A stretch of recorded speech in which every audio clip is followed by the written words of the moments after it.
नमस्कार दोस्तों। आज जो हमारा वेलनेस लिविंग प्रोग्राम हुआ था, विमेंस हेल्थ सीरीज़ का सेकंड पार्ट हुआ था, उसके बारे में मैं कुछ चीज़ें आपको साझा करना चाहता हूँ। वैसे तो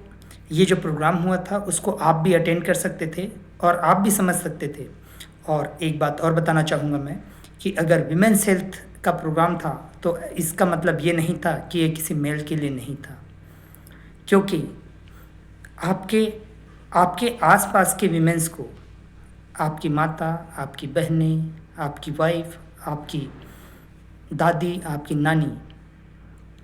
उनको समझने के लिए उनके जीवन चक्र पे क्या बदलाव होता है वो जानना आपके लिए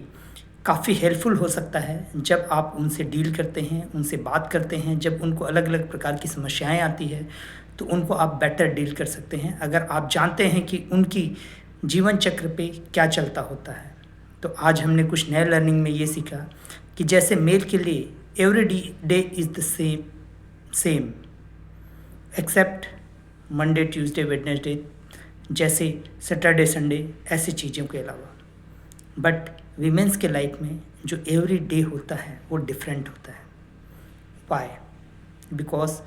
उनका जो डे चलता है उसमें हार्मोन्स कमांड करते हैं। जनरली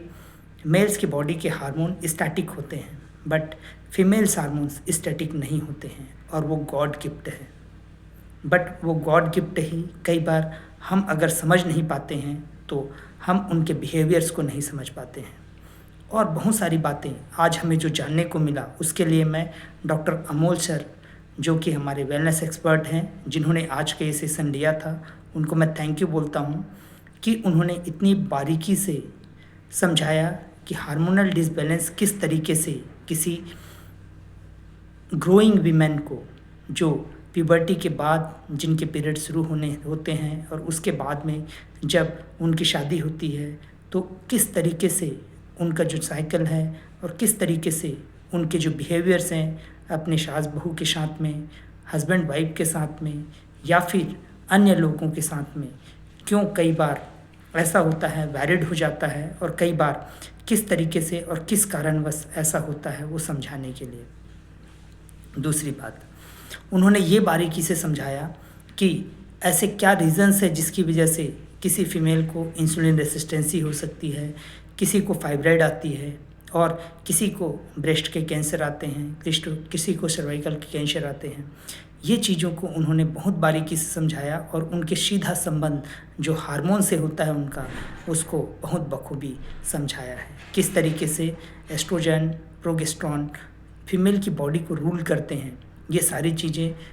जो जिस तरीके से बताया गया, शायद मैं ये कहूँगा कि मैं भी साइंस का स्टूडेंट रहा हूँ, मैं भी मेडिकल्स पढ़ा हूँ, लेकिन जिस तरीके से आज उसको समझने का मौका मिला है वो मैं पहले नहीं समझ पाया था, क्योंकि हम थ्योरी पढ़ते हैं, ना कि हम उनके इमोशनल चीज़ों को उस थ्योरी से जोड़ करके पढ़ते हैं, और आज ये समझने का मौका मिला। अगर आपने आज ये अटेंड किया था तो आप जो मैं कह रहा हूँ उसको कोरिलेट कर सकते हैं। अगर आपने ये चीज़ें अटेंड नहीं किया था तो आपके पास अभी भी मौका है, आप हमारे ट्रायल प्रोग्राम्स में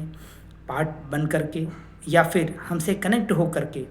आप समझ सकते हैं कि किस तरीके से चीज़ें व्यवस्थित